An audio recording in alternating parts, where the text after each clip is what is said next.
Assalamualaikum warahmatullahi wabarakatuh. Perkenalkan, nama saya Sri Rahayu Anugrah dengan NIM 22810700091, jurusan Pendidikan Guru Madrasah Ibtidaiyah kelas C. Di sini saya akan mengerjakan mata kuliah praktek ibadah, yaitu tentang ceramah, dan saya mengambil tema suri tauladan Rasulullah Shallallahu Alaihi Wasallam. Selamat menyaksikan. Assalamualaikum warahmatullahi wabarakatuh. Kurang kompak, sekali lagi. Assalamualaikum warahmatullahi wabarakatuh.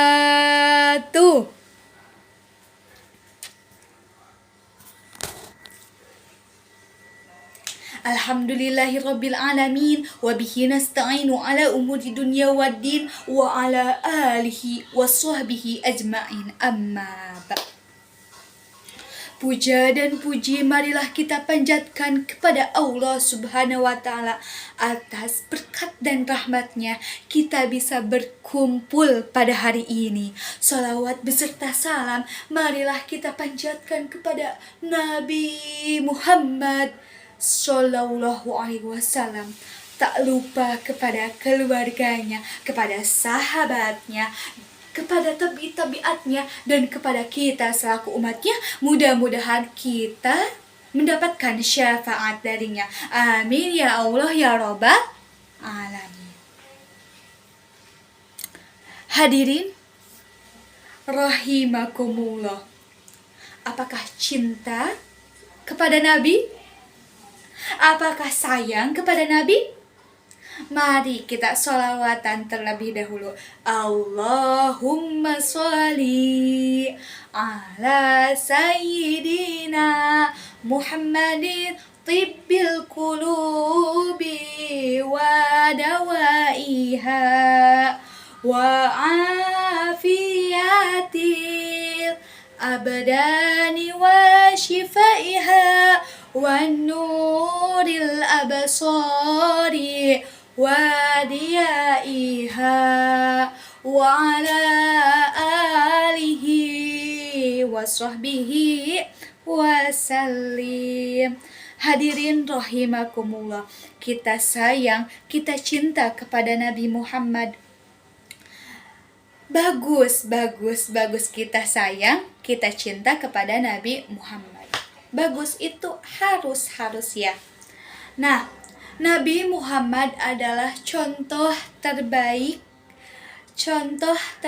umat manusia, contoh terbaik umat Islam. Jadi pantas saja Allah Subhanahu wa Ta'ala mengutus Nabi Muhammad untuk mencontohkan akhlak-akhlak pada kita. Adapun firman Allah dalam Al-Quran surat Al-Ahzab ayat 21 yang berbunyi, A'udzu billahi minasyaitonir rajim. Bismillahirrahmanirrahim.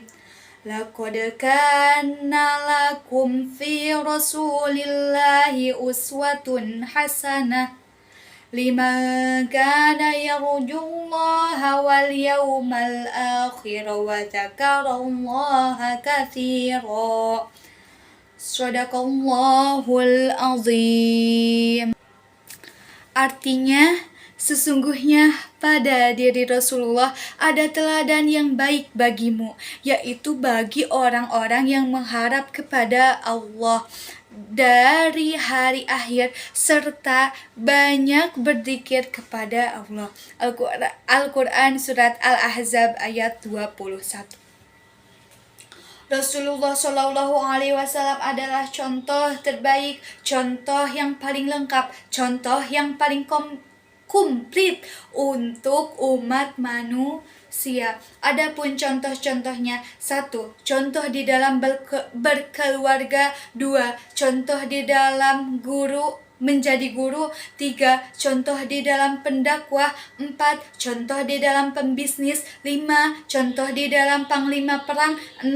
Contoh di dalam politisi. Yang terakhir, yang ketujuh, yang paling penting, sebagai contoh di dalam akhlak Rasulullah. Masuk dalam materi pertama, yaitu 1. Contoh sebagai keluarga, berkeluarga. Rasulullah SAW selalu menyayangi istrinya, selalu menghormati istrinya, selalu memuliakan istri-istrinya. Beliau sebagai kepala pemerintah, sebagai kepala negara, tidak pernah gengsi untuk membantu istri-istrinya. Kedua, Rasulullah sebagai guru. Rasulullah mengajarkan antara hak dan yang batil, antara yang benar dan yang salah, antara yang kecil hingga yang besar. Apanya? Contoh di dalam kehidupannya. Contohnya yang kecil saja, Rasulullah mengajarkan bahwa minum harus duduk. Tidak boleh berdiri. Karena apa? Tidak baik untuk kesehatan. Ketiga, contoh Rasulullah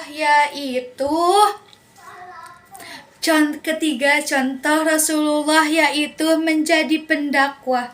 Beliau menyebarkan agama Allah Subhanahu wa Ta'ala, tidak kenal putus asa. Beliau menyebarkan agama Allah dari sembunyi-sembunyi hingga terang-terangan. Beliau tidak pernah putus asa. Beliau menyebarkan agama Islam hingga ke pelosok dunia. Akhirnya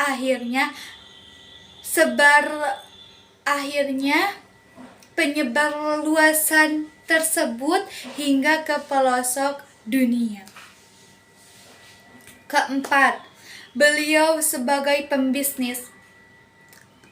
Rasulullah SAW mulai berbisnis umur 9 tahun. Beliau mengutamakan kejujuran. Dari kejujuran itu, Siti Khadijah mencintai Rasulullah. Kelima, Rasulullah sebagai panglima perang. Rasulullah kalau perang tidak pernah di belakang, melainkan di depan, di garda terdepan untuk melindungi rakyat-rakyatnya.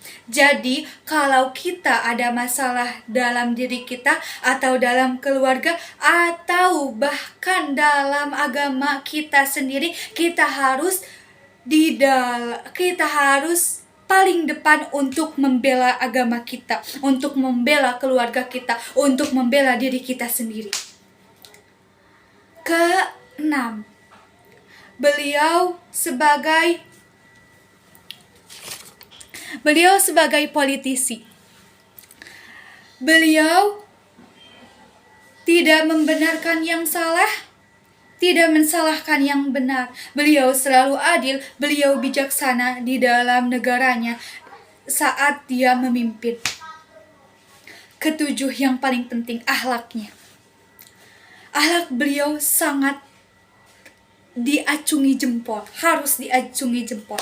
Karena dari akhlaknya kita harus mencontoh akhlak beliau. Tapi yang tadi juga akhlak-akhlak Rasulullah ini lebih spesifik. Contoh kecil, beliau adalah manusia, sama dengan kita manusia, tapi beda kualitasnya, beda harkat dan martabatnya. Kenapa? Contoh kecilnya, beliau tertidur, mata tertutup, tapi hatinya mengingat kepada Allah. Beda sama kita. Kalau kita tertidur, malah tidur biasa. Hatinya emang ingat kepada Allah. Emang zikir kepada Allah? Tidak sama sekali.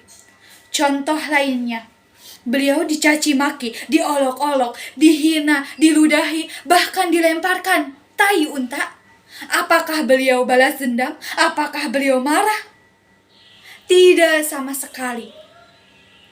Tidak sama sekali. Melainkan beliau mencarinya, rindu dengannya, mencari orang yang meludahi kita. Mencari kemana dia. Oh, dia sakit, Baginda. Baginda Nabi Muhammad malah menjenguknya. Kita, kalau seperti itu, apakah bisa? Tidak, tidak sama sekali. Kita dijulidin, malah ngejulid balik. Kita digosipin, malah ngegosip balik. Apalagi kita dilemparkan tai unta. Mau apa? Mau apa? Mau balas dendam? Beda sama kita. Tapi dari situ kita harus belajar bersabar. Oke, kesimpulannya kita harus mencontoh akhlak Rasulullah Shallallahu Alaihi Wasallam untuk kita sendiri dan bisa bermanfaat untuk orang lain. Oke, mungkin cukup sekian, bukan ceramah. Hanya berbicara omong kosongnya saja. Mungkin cukup sekian dari saya. Saya di sini sedang belajar seperti ayam jago yang sedang berkokok. Mohon maaf apabila ada kesalahan, karena kebenaran hanya milik Allah, kesalahan dari saya sendiri. Burung Irian, burung cendrawasih, cukup sekian dan terima kasih. Wassalamualaikum warahmatullahi wabarakatuh.